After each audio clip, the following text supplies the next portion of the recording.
Thank you very much, Nan. Let me introduce a few other people. So on the call, on the Zoom call right now, are the three other members of the Zoning Commission. Bill Podolka, who's also the chair of the Planning Commission, Michelle Brown, and Barbara Knuth. Michelle is, if you're on the Zoom call, people are sending questions into Michelle if they don't want to speak in person, and there's Barbara. Paulus, would you do me a favor and count how many people are in the room? And there are a couple of people in the kitchen are in the room, and also bring me that list. Which one do you want to answer? Bring me the list. So if you wanted to ask a question, I had to ask people to sign up on that list, and I will give Paulus back this in case anybody wants to continue signing. And I'll have this list here. So the way we're gonna do this is we're gonna have people ask questions in the room. Then I'm going to see if anyone wants to write a question on a piece of paper and pass it up, and Ernie is gonna collect those. Then I'm gonna go to the Zoom and have people who want to ask questions by raising their hand on the Zoom, and also people can send a question into Michelle. Right now we had 31 people on the Zoom, and 5 of them were connected to this. So actually 4 of them were connected to that. So we have 28, and I'm trying to do this by being reasonable. So Paulus, how many people are there? How many people are there? I don't know yet. Oh, okay. Well, I only have 2 people who signed their name on the list, so we're gonna start with those 2. And that's Jonathan Lawrence, so Jonathan, and then R.C. Quick. So Jonathan, please go to the mic and ask a question, and you've got 3 minutes, or make a comment.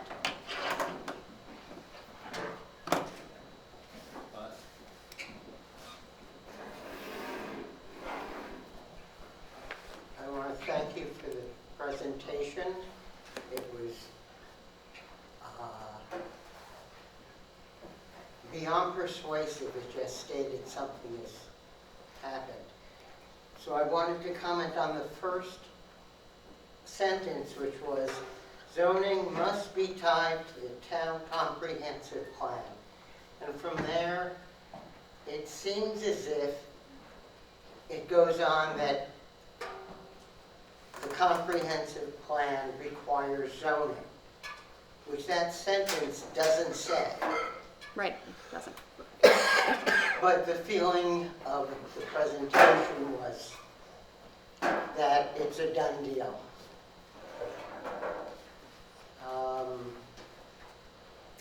So I guess my question really would not be answerable.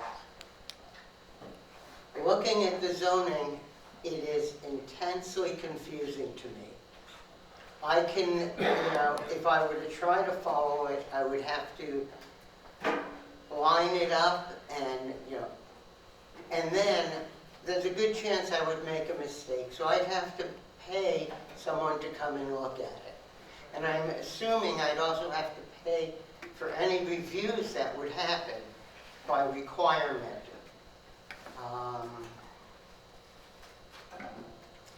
And every time you add having to pay something, especially if it ties into a business, it means you get closer and closer to not having that business because it's just not worth it.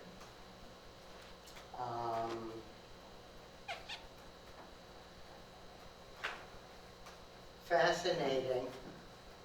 25% increase, above 25% increase of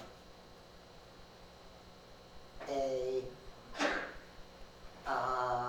building that your shop is in. Once you go past that, it's too much. If a business doesn't expand by more than that, it's probably not worth keeping the business. Doesn't anyone have a watch? 30 seconds. 30 seconds. I can go more. I'm astounded how long 3 minutes is. Time's up. Thank you, Mr. Lawrence. I'm going to respond to a couple of those things. 44. 44, okay, great, thanks. And then I'm sure other people will want to comment as well. If you have a business on a non-conforming lot or a non-conforming business, doesn't mean any business in the town. It just means if it's in a non-conforming area.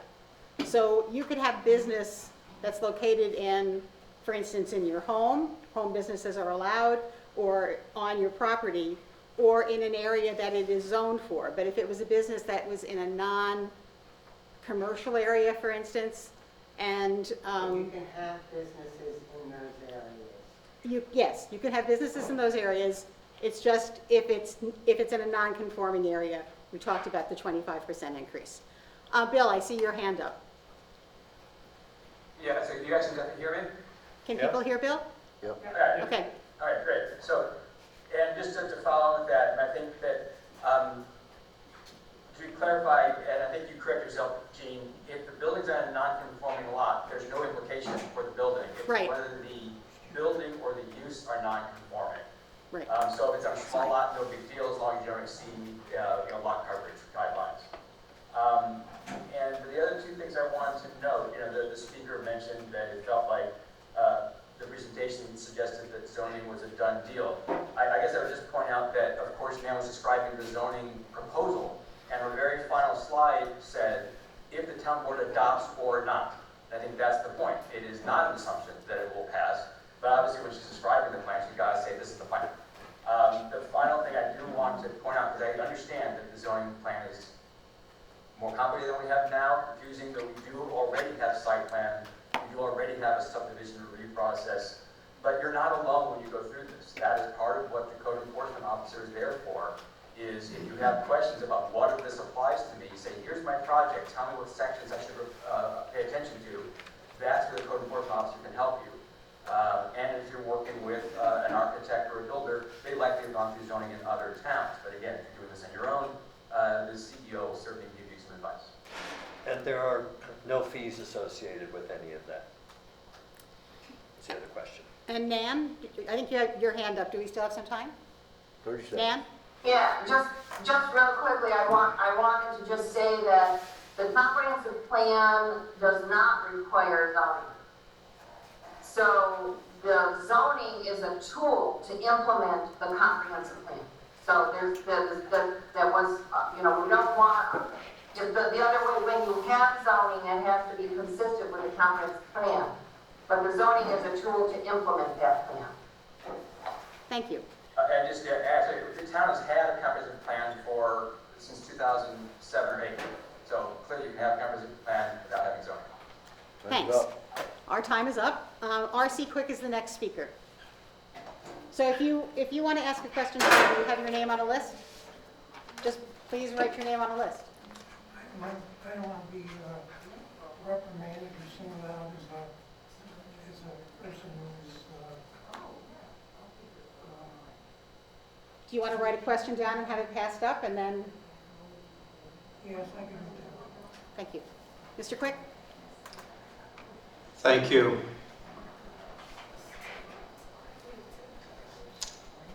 My main question is, why? Why now?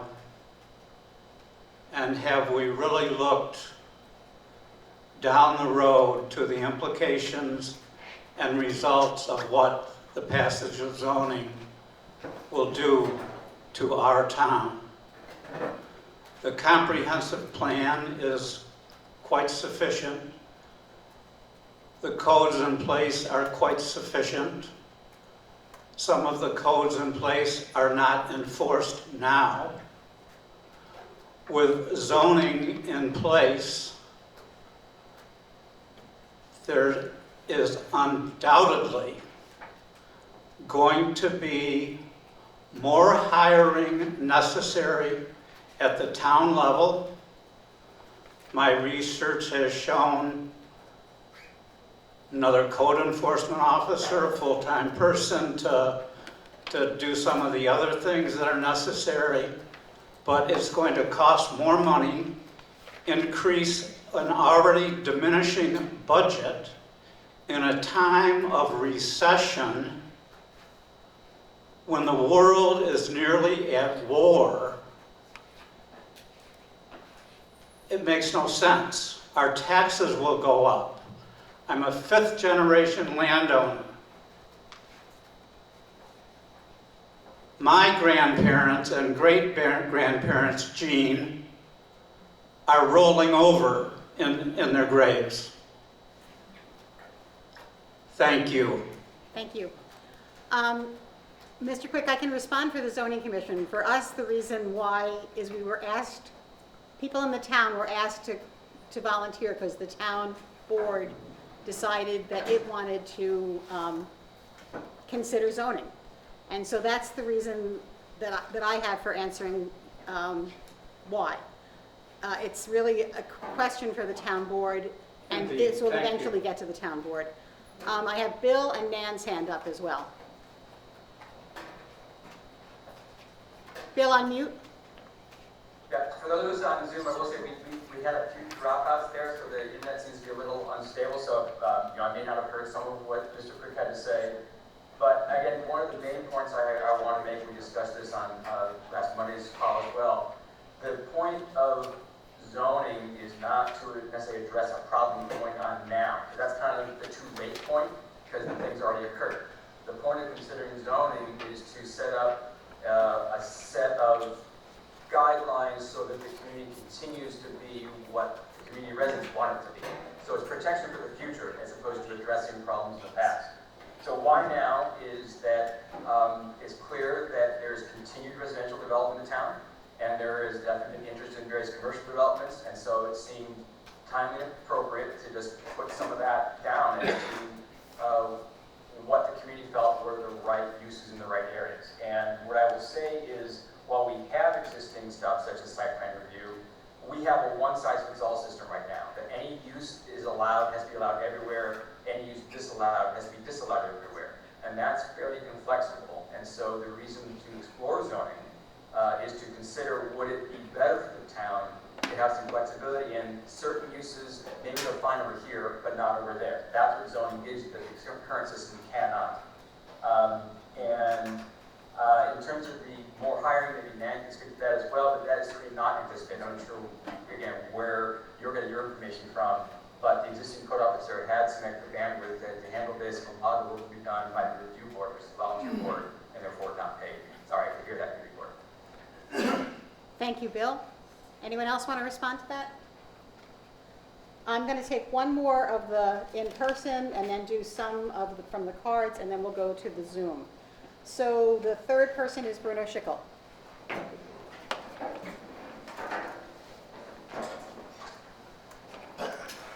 you very much. I think to go to the question that R.C. Quick asked, why are we doing this? And I think, what do you gain by instituting zoning? And I've read over the entire document very carefully. You get total control. You really do. Particularly in the area of businesses, you get really total control. You protect McMansion land and you promote McMansion land. That'll be the net result. You'll be successful in keeping out the Dollar General, and you will start down the path of economic discrimination. There's no question about it. And right from the jump, you're going to do that by keeping out the Dollar General. You're going to frustrate virtually every person in the town. Things that get built will be designed by committee. That's the way it's set up. And you'll be successful, as you have already, in dividing the town. Those are the things you gain. The things you lose are a 200-year process of evolution that has brought us to this town that everybody loves and wants to preserve. They love it so much they want to preserve the rural nature and the look of the town. Yet they don't trust the citizens enough to do that on their own. The free spirit and striving and bootstrapping to tradition is what you're going to lose. unity of the community is what you're going to lose, and innovations to meet the future, you're going to lose. You know, you already have a subdivision review process, and I think you could do some tweaks in that and deal with a few things that you want to deal with very easily without instituting zoning. I do think that bureaucracies need to match the size of the community and the size of the organization. For instance, a small town that in fact lost population last census needs a small regulatory environment to operate in. What is being proposed is not a small regulatory environment to operate in. There are 25 pages of definitions, 25 pages. The whole thing is based on a subjectivity that a small group of people are going to decide whether you comply or not. The whole thing is very subjective. The other thing that I would say is, ironically, you have, I think Article 6 is 21 pages of supplementary standards for business and non-commercial, non-residential uses. But you put multifamily under the non-residential uses. So right there, you're beginning the process of discriminating against residential housing that people of less economic means live in. And in the net result of this, you're going to give people of less economic means no place to live and no place to shop. Thank you. Thank you, Bruno. Would anyone on the committee like to respond? I see Bill's hand up. Bill? And I certainly will. How about Barb goes first? Okay. Hi, Barb. Hi. Yeah, I'll just touch quickly on a couple of points, and then Bill can fill in the rest. I'm going to touch on the comment about naming specifically Dollar General as not being allowed in the town under the proposed zoning. That's a claim that has been made numerous times, and it is not true. In general terms, Dollar General is a type of store called a formula business, and formula businesses are clearly listed as allowed uses in several of the proposed zoning districts. So clearly that's just not true. A Dollar General and any other type of formula business is allowed in various, in multiple zoning districts as proposed. The other piece in terms of affordable housing, just to note that below market rate housing, which is affordable housing, is given a density bonus in one of the sections of the zoning law that deals with multifamily and multi-unit development. So again, the zoning law encourages below market rate housing, which is affordable housing, which is not among some of the newer building within the town. Bill? Okay, and what I will add on to that, again, Bruno and I clearly have a difference of opinion on this. We've thought of this in the past, but managing land is exactly what the zoning law prevents from happening, or certainly does not encourage, because of the average, not a minimum acre requirement in the ag world, is the fact that you can have small lots and large lots as long as they average out okay. So there really is no rational reason for thinking that suddenly all of the lots in the ag world are going to be 3, 4, 5 acres when the development pattern now can be continued in the future. Because I've looked at the subdivisions that have taken place over the last 15 years, and all the types that have happened will be allowed to happen under our zoning law. So there's, again, I just don't buy that. I'm not seeing the zoning. I'll give you more specific as to why it will encourage large lots with large houses on them. In terms of affordable housing, we have not just single-family homes, but 30 seconds. duplexes and townhouses are all allowed as permitted without any review. We have various affordable, not below market rate, simply affordable in the sense of less expensive house options enabled. Also, if someone needs an extra income, that's one of the reasons why we were so wanting to have the extra apartments allowed. Okay, Bill, your time. Is that also makes it cheaper? Okay, done. Thanks, Bill. what I'm going to do now is take 3 of the questions that are written on the cards. Then I'm going to go to the people who are on Zoom, and I'm going to take 2 of each of the kinds of questions. That will preserve the sort of the balance between who was on Zoom and who's in the room. So the first question is, when was the last comprehensive plan done? And I'm not remembering, Mark does. 2006. 2006? No. And the most recent was The done. recent one was adopted at the January 13th, 2021. So 2006 and then 2021. The 2006 was the first one. And then it says, how often are they done? There's no requirement that I know of that says you have to change your comprehensive plan at any time. No, but yeah, it is recommended that they be updated periodically to, stay connected to the community vision. Okay, I'm going to repeat that for people on Zoom. So there is no requirement about a time when that would have to happen, but it is recommended, I'm assuming by the state, that they be updated in terms of community vision. Thanks. The second question I have is, in definitions, what is the purpose of common birds? Common birds in steep decline, is that what someone's written? Common birds in steep decline. How would that be used or applied in this law? What is the point of it? I don't remember common birds in steep decline. Bill? It's in there. It is in there, you're right. Bill, you're muted. Yeah, I'm just slow on the uptake, sorry.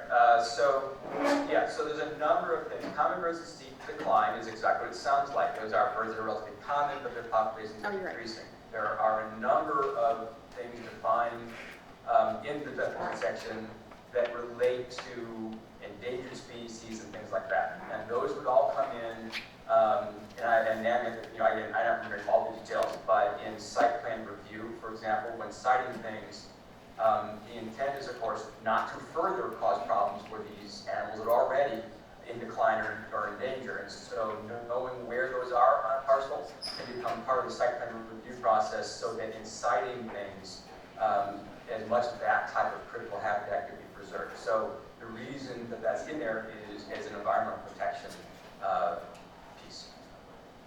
Thanks, Bill. And the third question I have is, could we take a straw vote of the people in this room for or against? I guess I would say no, and the reason I say no is it's been done before.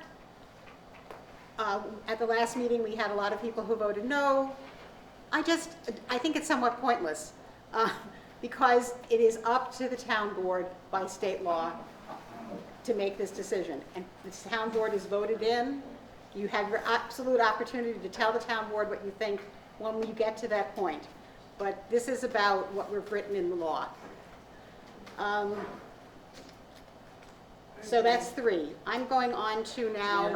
Jean, Yep. if I may, can I add just a couple sentences to that? Sure.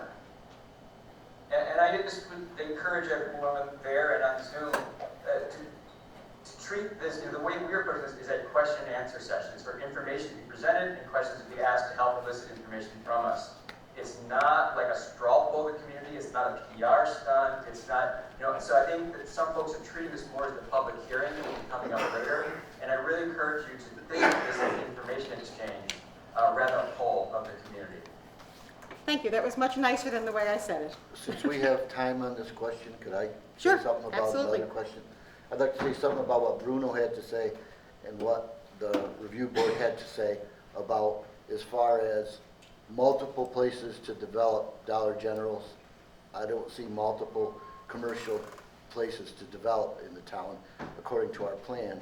And also, as far as the McMansions go, I totally agree that a conservation subdivision is going to definitely make McMansions be built. Sorry. Okay. Anyone else? I'm now going to go to Zoom, and Ellen Harrison was the first person to put her hand up. Ellen, Mark is unmuting you, and then after that it will be Irene Weiser. So, Ellen, I think Mark is trying to unmute you.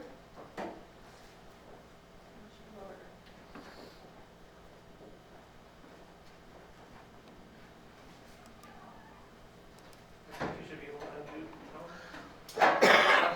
she's still muted. She has to unmute herself. Alan, you also have to unmute yourself. Okay, There, you did, and then she redid it. unmute yourself again, Ellen.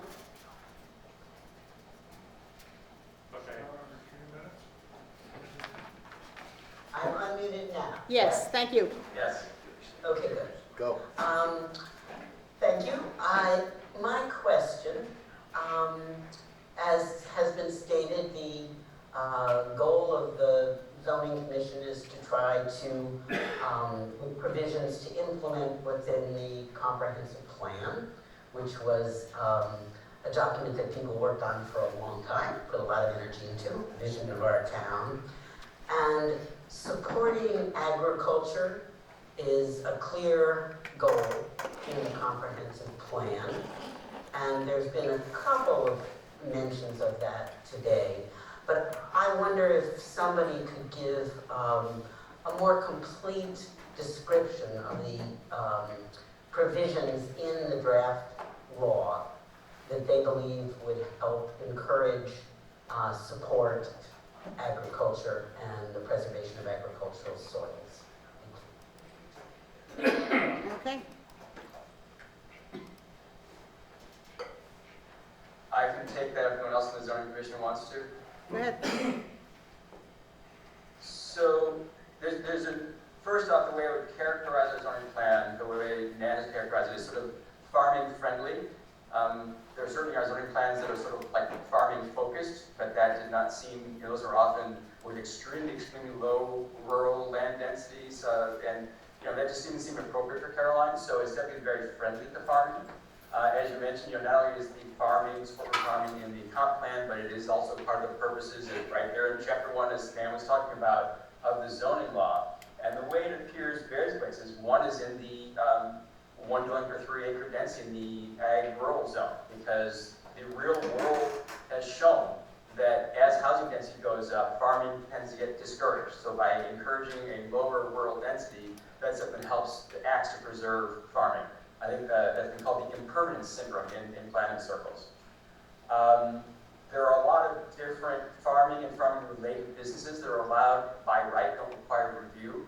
And so those are extra income-producing activities farms can engage in without having to go through the review process. Things like farm breweries, distilleries, agritourism, all that kind of stuff. Other things in the site plan process, the agricultural data statement is part of that site plan review process, and that's an important piece of data for them to be able to review to understand the farming and the area, but also part of the review process works to protect those prime soils. So in that review process, where the prime soils are is identified, and again, in the siting, trying to avoid those. There is encouragement to cluster buildings on the edges of fields, rather than sticking a whole bunch in the middle of the field to enable that to still be farmed, if not now, in the future. The conservation subdivision provision is also something that helps protect farming because it acts to preserve large tracts of land, which is one of the things that certainly is needed for farming. And just reviewing over, also as part of the review board appointment process, there is an option now for essentially a farm person to be one of the members of the review board, as the goal is for there to be someone who's an active farmer to be part of the review board. So, and those are some of the major pieces in the zoning plan, and maybe other folks want to mention. Could I expand the question a little, or is the time up? He's got 20-some seconds left on Bill. She had a minute. You have a minute left, ma'am. My question was, I appreciate the attempt with the density business. 3 acre seems pretty dense as far as I'm concerned. Was consideration given to a larger average density, higher, 5 acres, 10 acres?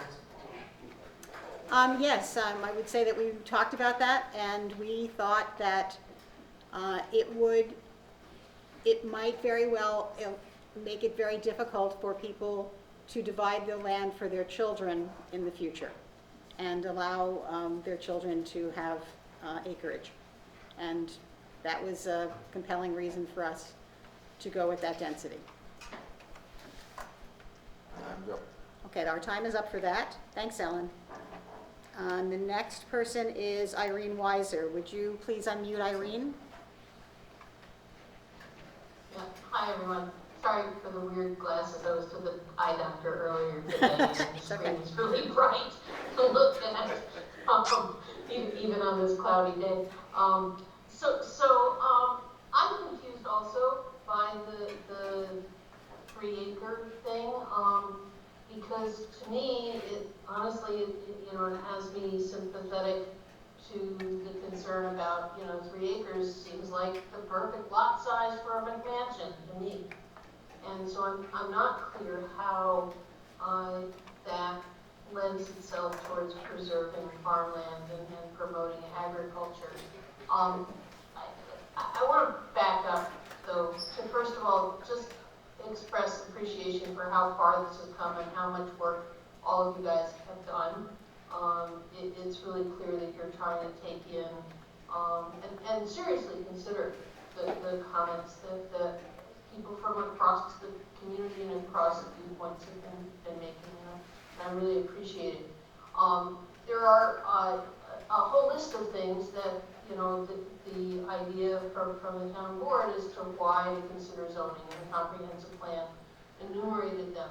And so not to add to the pile of papers and work that you've already done, but I wonder if it would be possible to, almost on a point-by-point basis, go through and look at the various things that the comprehensive plan has recommended, and then provide answers or references, probably both, to how this proposed zoning law would address each of the goals set forth in the comprehensive plan. I would find that really helpful. Thank you, Irene. Yeah, so that's a suggestion for more work for you guys, which I apologize, but it would be helpful to me and maybe to others. And if it already exists, just let me know where to find it. And then the other is still my point of confusion about the 3 acres as preserved great farmland versus inviting mansions. Thank you. I think that I'm going to ask Nan. Nan, could you put up the from the law itself, the illustration about dividing up acreage? That might be very useful for people to be able to see. While Nan is searching for that, I'll give a few words to fill in. So, because I need looking at an example is good. So Irene and others, consider a farmer who's got, say, 60 acres. Maybe it's 40 acres, something. Maybe it's the more marginal land they've got, but they're able to farm some of it, but they want to be able to sell off the bit that's a little maybe wetter or has less productive soil in the corner.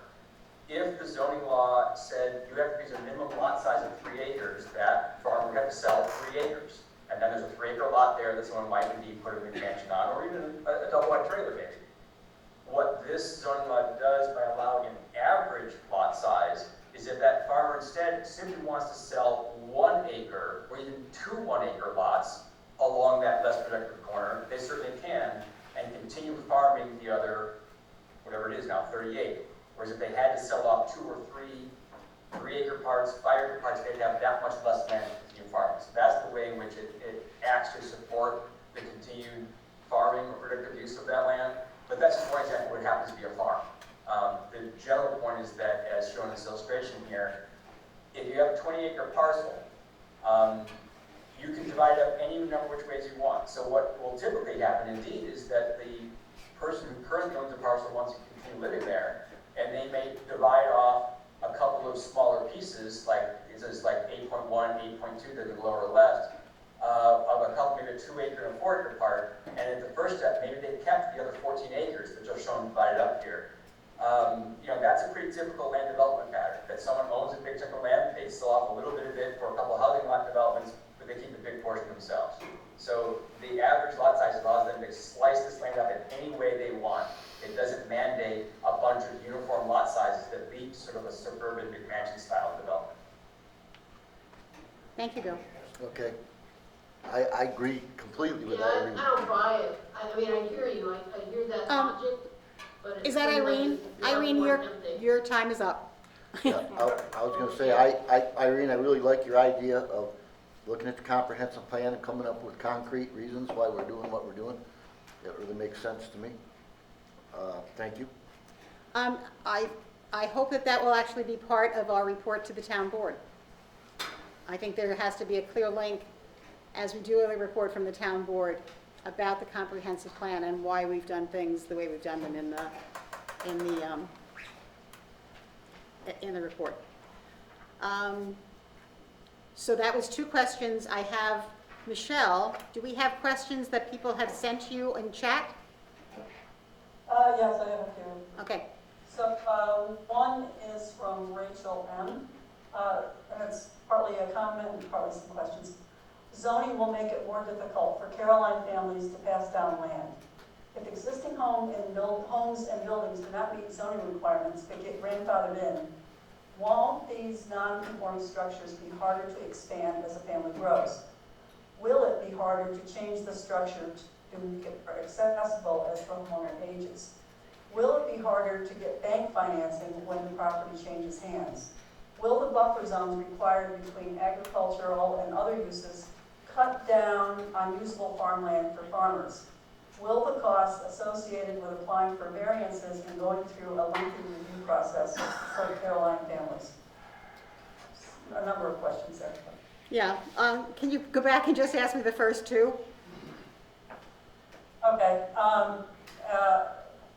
I'll forget the comment. Because I don't believe that zoning will make it more difficult for Caroline families to pass down land. I guess I don't see where that is, but maybe somebody could comment on that. If existing homes and buildings do not meet zoning requirements grandfathered in, won't those non-conforming structures be harder to expand as a family grows? Okay, I see Bill's hand up for that. Unmute Bill. Okay, so on that point, it is important to realize, this is really critical, that residences, single-family homes, 2-family homes, townhouses, are a permitted use by right. They cannot be non-conforming. They are an allowed use in all zoning districts. So by definition, they're allowed and not non-conforming. Where things become non-conforming is if it's, say, a commercial use and that use is no longer allowed in that town, or if it's a commercial structure on which building size limits exist. There are no size limits on residential structures. So that 25% expansion will never apply to a residence. So no, it does not make it harder to expand a house, remodel a house, hand a house down, divide it into 2 houses so the child can live on one side. None of that is affected by the zoning. In terms of handing down land, I agree. So this is something we've heard more about recently. I would like to get more details about why handing down land would be more difficult because the zoning doesn't really address that one way or the other. So I would love to know why residents become concerned about that, because then we can probably explain why the zoning doesn't do that better, but there's nothing in there that does that as far as I know. And as far as the buffer zones go, maybe someone can chime in on this too, but as I understand, the buffer zone is on the non-farm side, so it does not take away farmland. Right. That's right. I might be wrong. Will it be Wait a harder to second. get bank financing when the property changes hands? Hold Okay, on. I'm going to go first Yeah, to I Bruce may to be answer wrong, something. but if it's a non-conforming building, it's on a non-conforming size lot, then they could only do 25% bigger, right? So that would stop them from being able to. If the building is non-conforming, then 25%. The fact that it's a non-conforming lot is irrelevant. Right, it's the building, and that has to be a commercial, not a residential. Not residential. Non-residential. Okay. So I think we've probably gone over our 3-minute response to that question. Well, you got about 40 seconds. Okay, Michelle, give me what was the next question, part of that we didn't get to. Will it be harder to get bank financing when the property changes hands? I don't believe so. If it's a residential, it would have no effect. If it's commercial, possibly. Okay? Sounds good. and just to be aware that, again, the grandfathering goes with the property, not the owner. So a new owner has the same grandfather building use, whatever, so it's, you know, it's still allowed for them to continue that non-conforming to non-conforming use. Okay, so then we are now going, I think, Michelle, that was the first question. You get one more question. Okay, this is from Sasha Endo. I am trying to understand the rules for major subdivisions versus minor subdivisions. Are there different rules for lot size or density for these two different categories of subdivisions? I'm going to have Bill answer this because I would actually have to go read it. So, Bill? Okay. So, I mean, yes. So the way the subdivision law is set up, which is what the zoning law mirrors,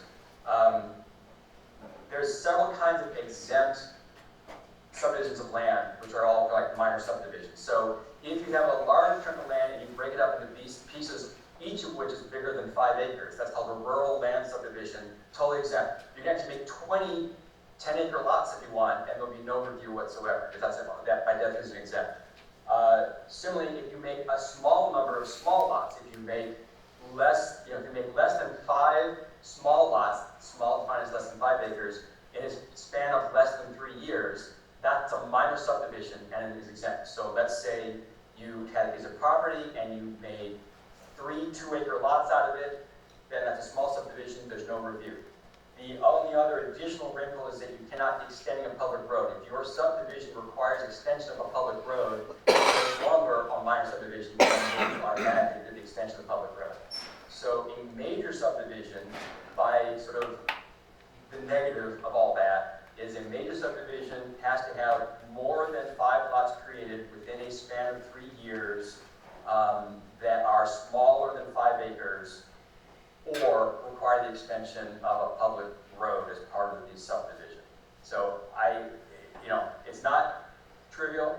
I hope that was clear enough, and you have to review the written directions, definitions, which is why there are those 25 pages of definitions, so we all are clear what we're talking about.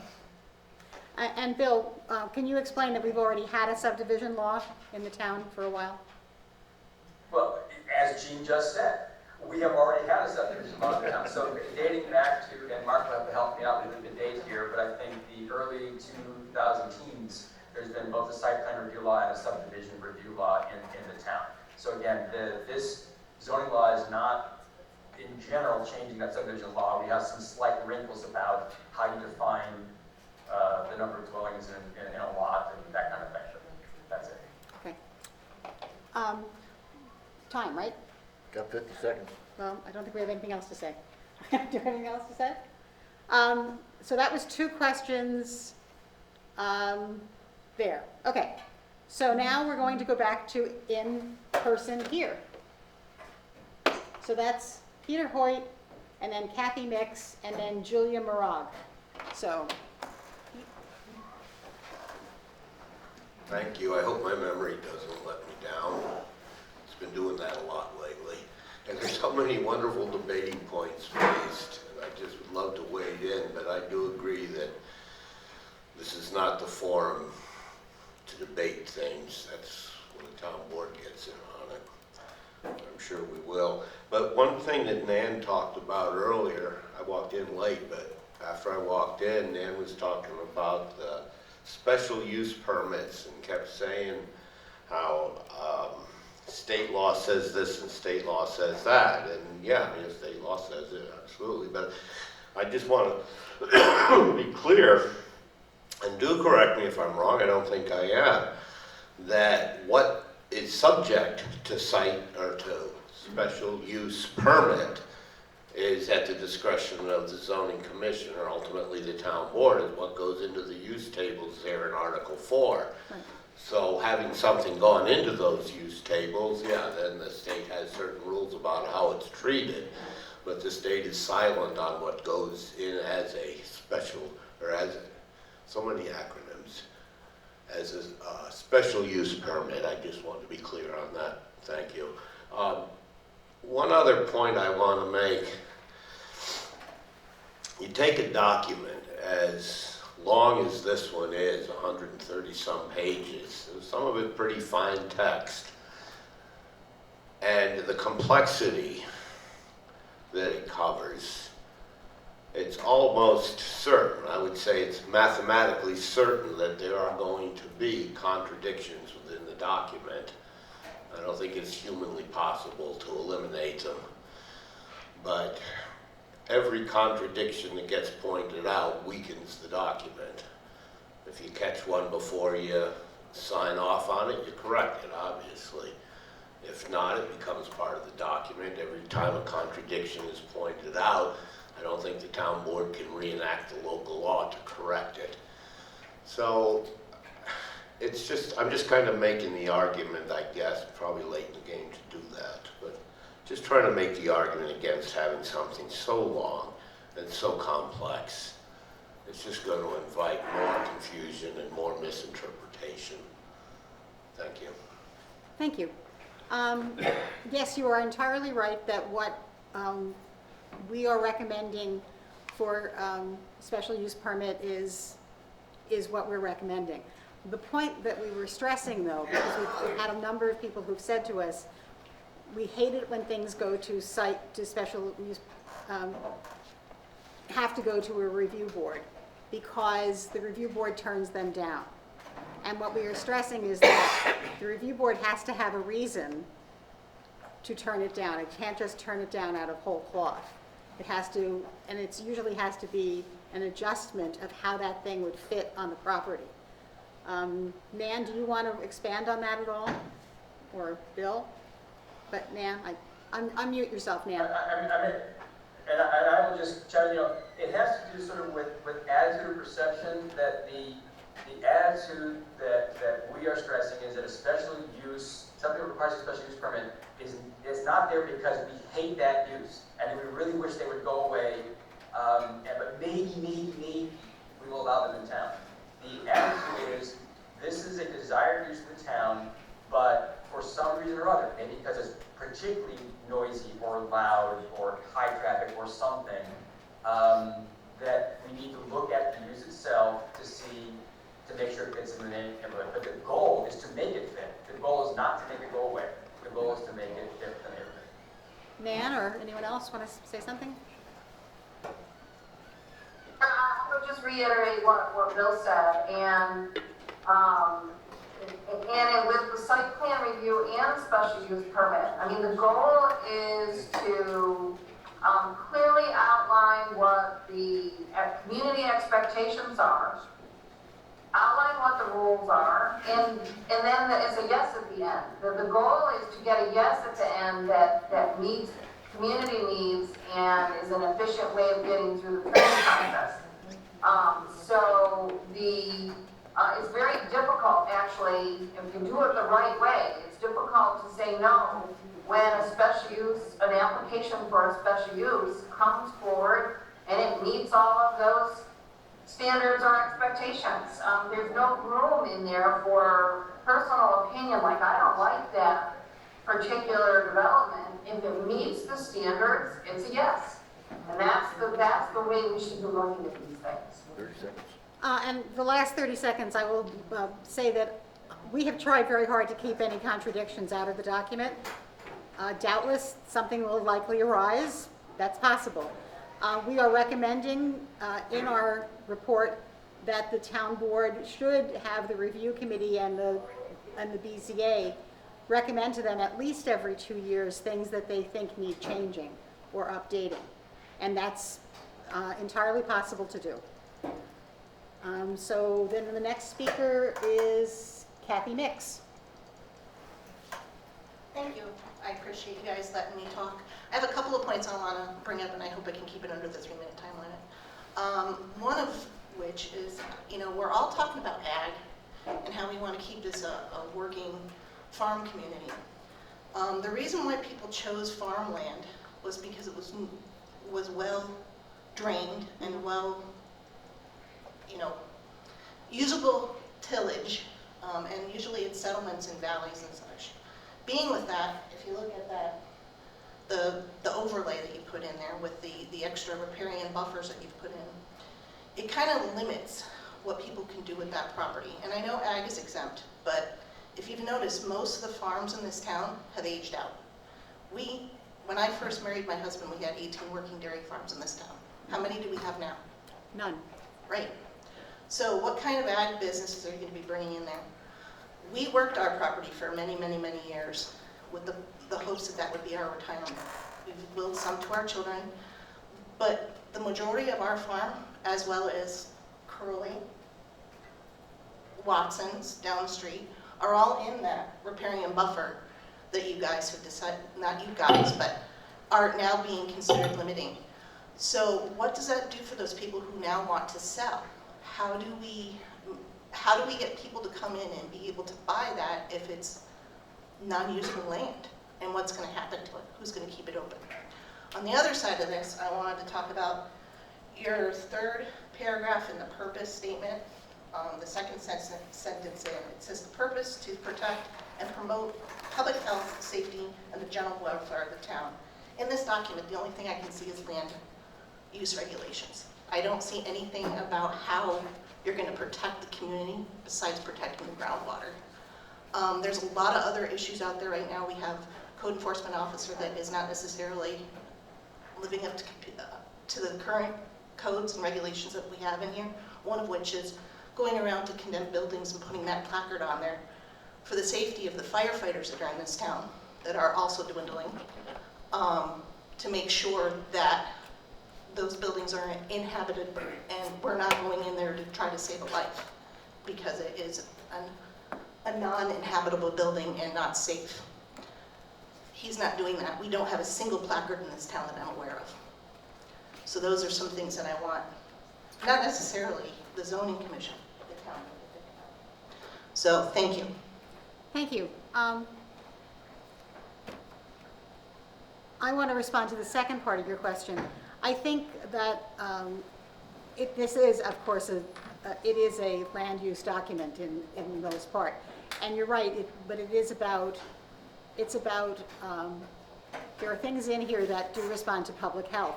We had a lot of talk about industrial uses, uses that push off perhaps hazardous gases, those kinds of things are in there as well. I'm glad that there are members of the town board here today to hear your comment about the code enforcement officer and what needs to be done. The first part about the riparian buffer, I see Bill's hand up and I'm going to have him answer that part. Okay, and so Kathy, thank you for your comments, and without, of course, sitting down with you and seeing your exact property, my answer will have to be a little bit general. What I do want to make sure is clear is that the water resources overlay is one thing, the blue slash lines on the map, and the riparian buffer is something different. It's the area close to streams. So if you look at that water resources overlay, there'll be some narrow snakes on the map. Those are typically streams in a riparian buffer. And then there's some big blobby things, and those big blobby things in general are wetlands.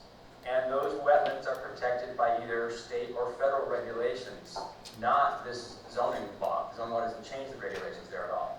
So because the riparian buffer is somewhat like 50 to 100 feet, depending on if it's intermittent or perennial stream, and that distance is a bit reduced, I believe, in ag areas, but I have to go back to the regs to make sure I'm right about that part. That is likely not a majority of, say, a 50 or 100 acre farm chunk. And again, I don't know how big your parcel is that you're actually farming, that you're talking about. So my hunch, without seeing your exact property, is that the area you're seeing is actually due to wetlands and not the riparian buffer itself.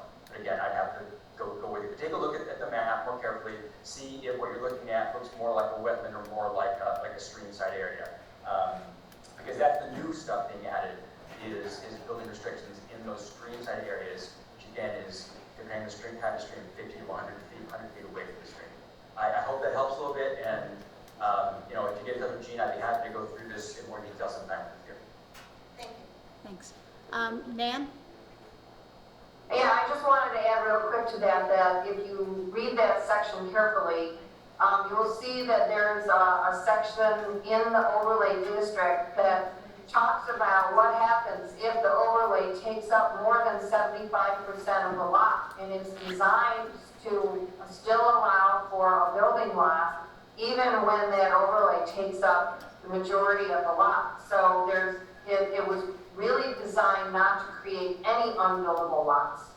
I mean, again, assuming you can get a septic system and a well in there, there's still an opportunity for at least one dwelling in there, even when the property is extensively covered by an overlay. So I just wanted to add that in. Thanks. And we have 2 seconds left. I didn't close the loop on what I said, which is, if it's a wetland, it isn't buildable now, and it isn't buildable after the zoning law, and the zoning law is not affecting it. It already is not buildable on. That's the Okay, point. our time's up. And the third person is Julia. Actually, to continue on the riparian buffer and the buffer setback area, which takes up the entirety of my property, except for my actual home. So the question is, what is, and so in reading this, I'm seeing that I cannot develop any more than 10% of the existing area of my property, which is incredibly small. I don't have the luxury of owning several hundred acres of land. And I'm concerned about the resale value of my home, the value of my home, and the taxes on my home. And if I can't use 50 feet off the creek plus another 100 feet, what am I, like, that's my lot. So the question is, what is it, like, do I need a site plan review to build a garage? Or can I just not build a garage? Or what's the deal? I'm a little confused about that. Afterwards, I hope you'll give me your address so we can look at that in It's detail. on Valley Road across the street, and everybody on that side of the street is in the same position I am. Okay, thanks. I see Bill's hand up. I think he wants to reply, so. Bill, you're on mute. I'll give a partial answer, and then Nan can help fix anything I get wrong. Julie, you are right. So, historically, of course, development grew up along streams. And so, particularly in Brooktondale, particularly in Slaterville Springs, there are a number of properties that have a significant portion of their, small hamlet-sized lot in the water resources overlay. And so that is the reason for these sort of escape clause that Dan just mentioned about if a lot of your property is covered, you can still do stuff. You never need to go through site plan review, which is a long, involved, multi-stage thing that requires a seeker process. And I say long involved, it may not be, depending on the actual use. It might be 2 meetings, might be 1 meeting, but the abbreviated site plan review that you're doing something on your property require is a 1 meeting review with a reduced set of review criteria. So that's what you would need to do. If you wanted to build a garage next to your house, and you come and get your building permit, and this is where Dan's going to have to make sure I don't misstep too much. You go in and you ask for a building permit, the code enforcement officer says, oh, you're in the water resources overlay, so you've got to take this to the review board. The board meets with you, says, can you, figure out a way, let's try to figure out a way to cite that isn't in there. Oh, we can't do that. Here's what we can do. Here's a little bit of extra buffer that is not actually the non-buildable portion of the riparian buffer. Let's put it there. So I don't know how the details will go depending on your property, but you would have to go for abbreviated site plan review, not full site plan review. And I do have a quick question, though. 2 other questions. There's 8 things that I actually have to, it says applicants have to prove that there's no alteration of aquifer capacities, etc. There's a list of 8 things. Do I have to pay for some sort of consultant to do that? And then the other thing is, so there's a 50-foot setback on the creek, which I can't do anything, evidently. And it's to encourage natural growth in natural areas. But my house has been, I would have to say, continually occupied since the late 1800s. There is no natural growth there. There's a lot of black walnuts, which are not indigenous to this area, right. And there's a significant amount of Japanese knotweed. So do I just have to let that go?